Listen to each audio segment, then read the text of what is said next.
नाज़रीन, गुज़श्ता दिनों मशहूर अदाकारा नादिया खान का एक क्लिप नज़रों से गुजरा जिसमें उन्होंने इंकिशाफ किया कि अब तो ऑनलाइन हलाला सेंटर्स भी पाकिस्तान में खुल चुके हैं। पहले तो मुझे यकीन नहीं हुआ, लेकिन इनकी वजाहत के मुताबिक गूगल में जाकर हलाला सेंटर वतन अजीज के रेफरेंस के साथ टाइप किया तो कई सारी वेबसाइट सामने आईं। हैरत की इंतहा न रही, वहाँ वाज़ेह तौर पर लिखा था कि अगर आप 3 तलाक के बाद पहले शोहर से ताल्लुकात कायम करना चाहती हैं तो फौरी दिए गए नंबर्स पर राब्ता करें और महफूज तरीन हलाला की सहूलत से फायदा उठाएं। ऐसे कमेंट्स आप लोगों के सामने बयान करना हमारे लिए इंतहाई दुश्वार है। इनमें से बाज़ कमेंट्स ऐसे हैं जिन्हें आप लोगों के साथ शेयर करना इंतहाई नामुनासिब है, लेकिन इबरत के लिए कुछ कमेंट्स मैं आप लोगों के साथ जरूर शेयर करूंगा ताकि हमें समाज की मजमूई ज़हनियत का अंदाजा हो सके और हम ये जान पाए कि 2024 में हम कहाँ खड़े हैं और हमारी जहनी सतह का मयार क्या है। नाज़रीन, कमेंट्स में अहले ठरक लिखते हैं, मुझे आंटियां बहुत पसंद है, अगर मेरी ज़रूरत हो तो मुझसे फ्री सर्विस मिल सकती है।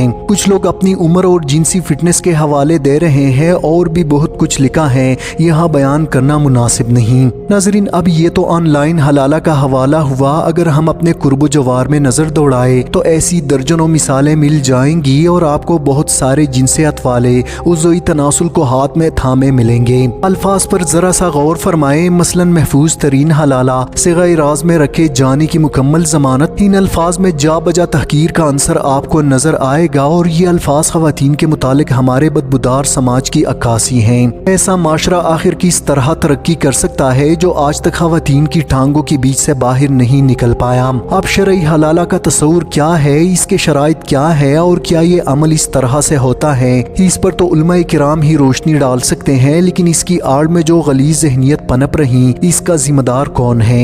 हम तो बस इतना कह सकते हैं कि हलाला के नाम पर जो कुछ हो रहा है, क्या आज की मुहज़्ज़ब दुनिया या माशरों में इसकी कोई इंसानी तौजीह, जवाज़ या गुंजाइश मौजूद है। मजहब हमारा मैदान नहीं, लेकिन सवाल ये है कि इस अमल के नाम पर जो कबाहतें या गैर इंसानी रवैये जन्म ले रहे हैं, इन्हें आज की तेजी से बदलती हुई दुनिया में कोई जगह दी जा सकती है या नहीं। नाज़रीन, जो लोग हलाला के वेबसाइट के नीचे अपनी जिनसी खिदमात पेश कर रहे हैं वो कोई हमदर्दी में थोड़े पेश कर रहे हैं। सब जिनसी हाउस का शख्साना और इस हकीकत को आप और मैं बल्कि उल्मा भी जानते हैं। ये सारे जिनसी भूखे हैं और खुले लफ्जों में कही तो मौका से नाजायज फायदा उठाकर मुख्तलिफ जिनसी टेस्ट से लुत्फ अंदोज होना चाहते हैं। इस मकरूह और नजस ज़हनियत के झलक कमेंट में भी वाज़ेह तौर पर नजर आती हैं। अफसोस के साथ कहना पड़ता है कि ये लोग इसकी गुंजाइश मजहब से निकालते हैं और इसी की आड़ लेकर जिनसी भूख मिटाते हैं।